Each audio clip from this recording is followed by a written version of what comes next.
Okay, where are we here, guys? I know. I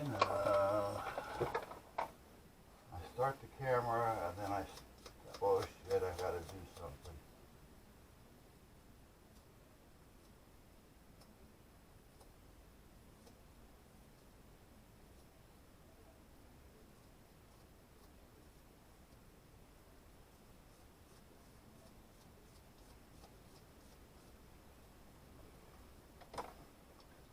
Hold on.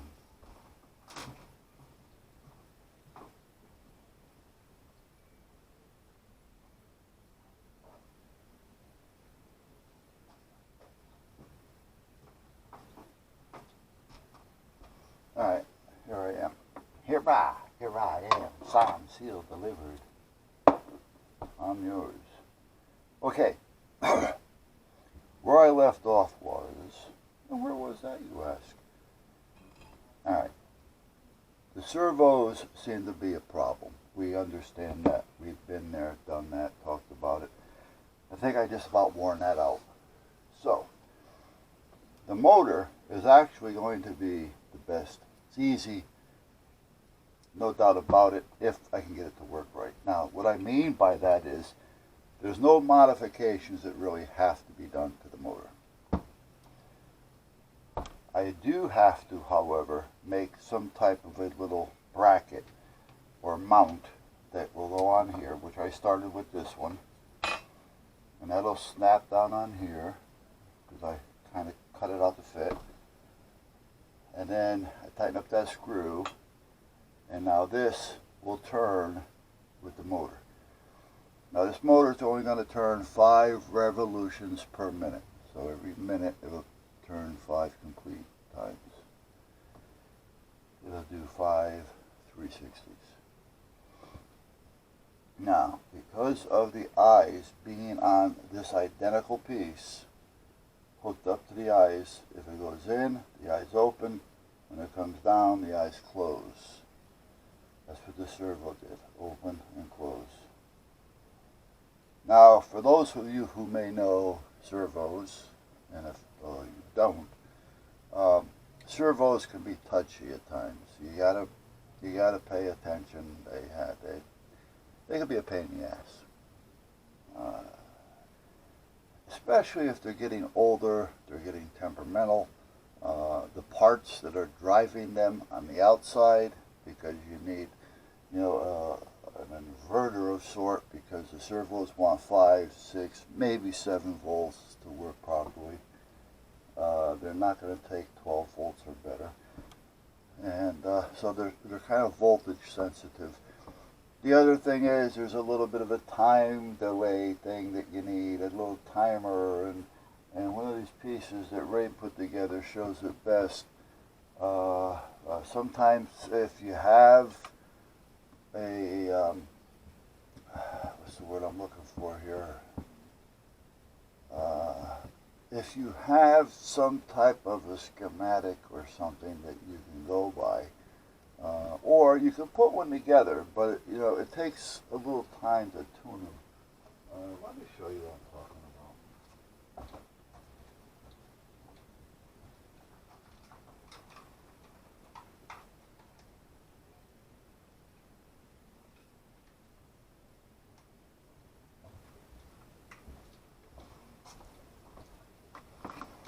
Alright, now except for this is only hooked up to power and not for the servo.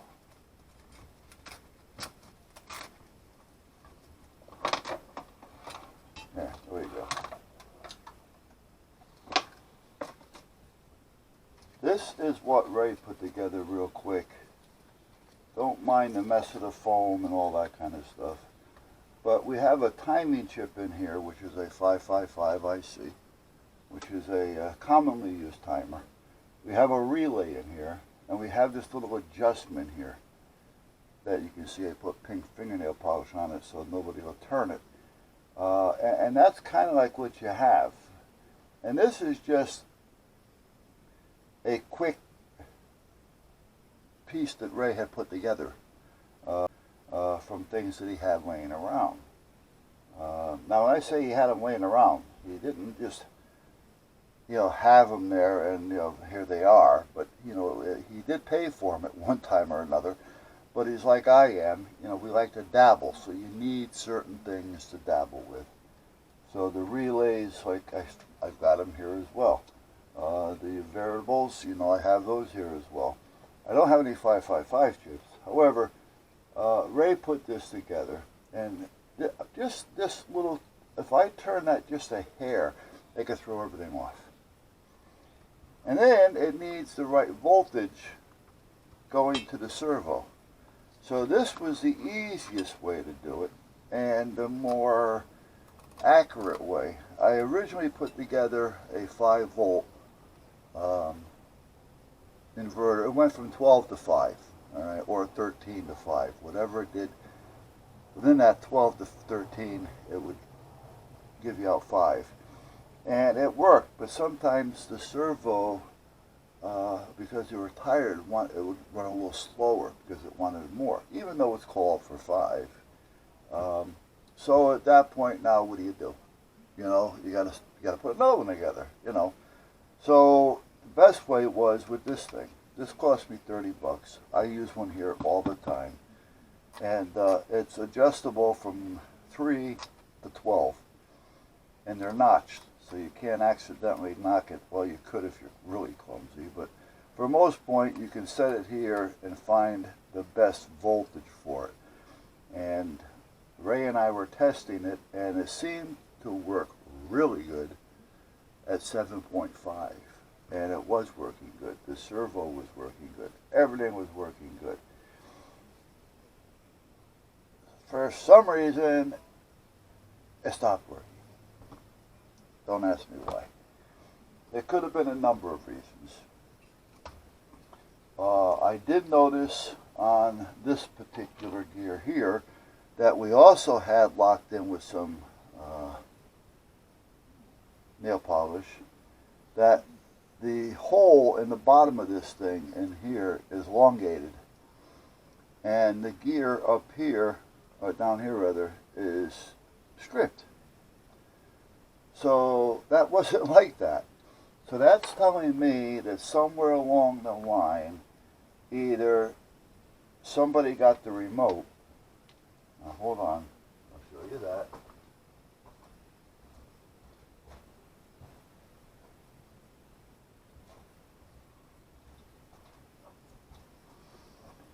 Now up here, these switches are still connected to something in the main board.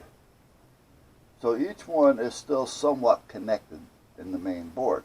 Now even though the main board isn't wired into the top part, because I disconnected all those wires, it doesn't mean that the transmitters in the main board are not working, and which we're working servos as well. As you can see, it says right lid. That's the right eyelid. There's the left eyelid. So anyhow, not unbeknown to me, alright, because I said the only button you need to work the eyes are this right here. You hit it once, turns them on. As soon as they get up, you hit it again, it locks them up there. Kind of simple. And then I had put this on here. This was put on here quite a while ago. Do not touch or do not use any switches. Well, come to find out, this one, I crazy glued for these 4 over here. These I didn't do anything with. I didn't want to ruin them, just in case there was a need for one. However, these are all here, but this one is, but this one is not. Now, like I said earlier, the transmitter is still in the bottom part of the main board. Therefore, you hit this, it's going to try to do something. It's going to try to work this servo that is now hooked up to this button. So if you're turning it on with this button and then screwing around with it here because you think, oh, it's not right, whatever the case may be, we're going to have a problem, because because this thing is going to try to keep pushing power, and it'll start to chatter after a while. If one of the videos that I did out of the 60 or 70 will show that actually, how it starts to chatter once it gets so far. Let me get all these out of here. That's another problem. I couldn't figure out why it did that. But, well, let me get that voice module. And this was working. This was working the first time, and it stopped. Don't ask me why. So anyhow, where was I? Oh, yeah! So anyway, I've been doing these videos, and for the last who knows long, and I noticed that they were all titled the same thing. Now, when I title them in for what is it, yeah. How many times have I spit that out wrong? It always went over. And it's saved as that. So when I take it from the save file and put it into the YouTube, it changes it to that same title. So all those videos that I was titling as to what I was doing is all titled the same. I have no idea. I don't know if it was a glitch, because I've never had that problem before, or what. Now, I'm not having that problem with any of the ones that I've been doing personally, so why am I having problems with that one? Because I'm doing it the same way. And it just makes it harder when you're trying to go find something again, you know? Alright, anyway, the only thing I had to do with this motor to get back on track here is to make something so that when it turns, it'll do this. Almost like an off-center. Now I do have an off-center over there. However, it does 60 turns a minute, and that's going to be too fast. I think 5 is just about right. I've got a 3, I think that's just going to be too slow. And I got a 9, which would probably be okay, but I think the 5 is the way to go. So I just need a way of hooking this to one of these on an angle. So when the motor turns, this is going to turn. You follow me? That's what I wanted to do. So I found that there's enough room in there. And I found that we only need about 1.5 inches of throw to open and close those eyes. So we should be okay. So that's what I'm working on today. This one is working. However, I like to put some epoxy in there, and I haven't got any. So I may have to get some of that to finish it off. It's just that I think you guys are aware that I went to the emergency room yesterday because I think I'm going to have to go in for another stent. It's the same feeling that I had the last time, which was actually the first time. So I've only had one heart attack. But the feeling is starting to feel the same. So I went to the emergency room yesterday, and they did the EKG, and they had one to compare it to. It was a little on the old side, but it wasn't super old, you know. And then they did blood work to check the, yeah, you know what I'm talking about.